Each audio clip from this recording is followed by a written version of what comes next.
You know that feeling, right? You've just spent hours wrestling with some flat-pack furniture, and somehow you end up loving that wobbly bookshelf more than any perfect one you could have bought from a store. Well, you're not alone. Today, we're going to dive into what's called the IKEA Effect. It's this super powerful psychological quirk that makes us fall head over heels in love with the things we build ourselves. All right, so to really get our heads around this, let's start with a simple story. Picture this. There's a baker. Let's call him Sam. And Sam decides to run this little experiment with two very, very different kinds of cupcakes. And trust me, the difference between them, it explains everything. So on one hand, Sam's got what he calls designer cupcakes. I mean, these are perfect. We're talking flawlessly mixed, baked, frosted, the works. All done by a pro. Then, on the other hand, you've got the DIY cupcakes. And this is literally just a box with all the ingredients, some instructions, and a few tools.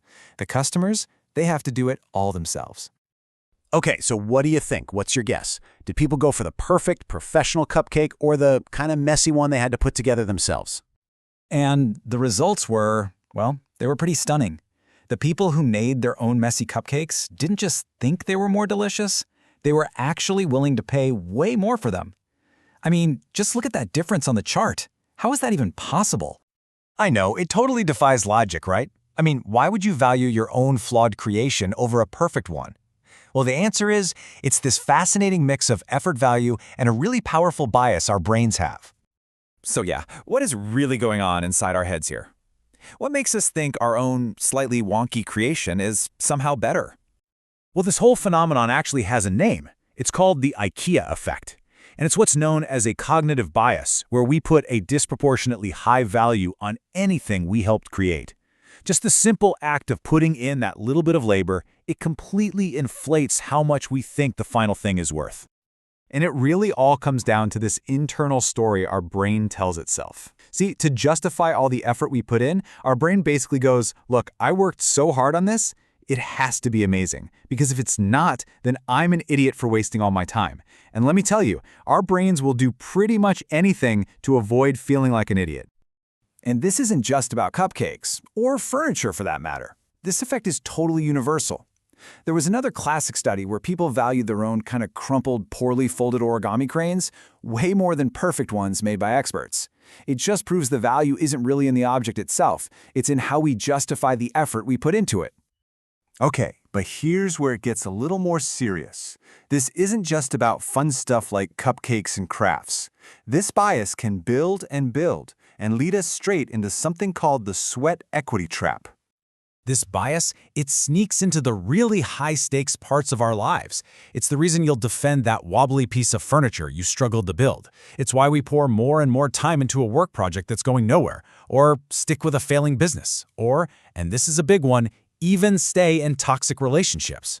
We've invested so much of ourselves that it just feels too valuable to let go. And in fact, this is where it gets genuinely dangerous. You can think of the IKEA effect as the gateway drug to another even more famous bias, the sunk cost fallacy. You've probably heard of this one. It's that trap we fall into where we think we can't quit something simply because we've already invested so much time or money or effort into it. So the process is this really dangerous three-step trap. Step 1, you put in the effort, your sweat equity. Step 2, the IKEA effect kicks in and you start to overvalue whatever you've made because of all that hard work. And then step 3, that inflated value makes you refuse to abandon it even when it's obviously failing. You're basically trapped by the price you've already paid. Now, this isn't just some personal quirk we all have. Oh no, it is a super powerful marketing tool. And you better believe that smart companies know all about this bias, and they actively design their products to take advantage of it. Just think about it for a second. When you customize an avatar in a video game, or you personalize a pair of shoes online, you're doing a little act of creation. Or what about those DIY meal kits that still make you chop the onion? That's not an accident. They are intentionally giving you a small task so you feel more invested in the final meal. And because you're more invested, you value it more.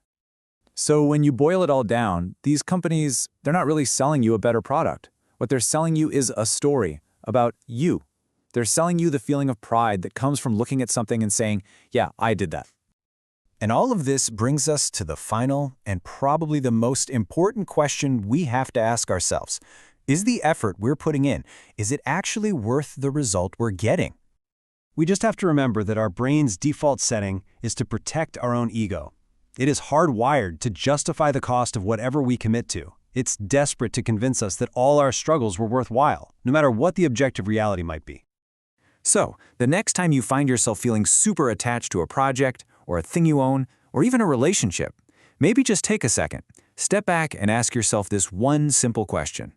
Am I valuing this because it's truly great? Or am I just in love with the feeling of my own hard work?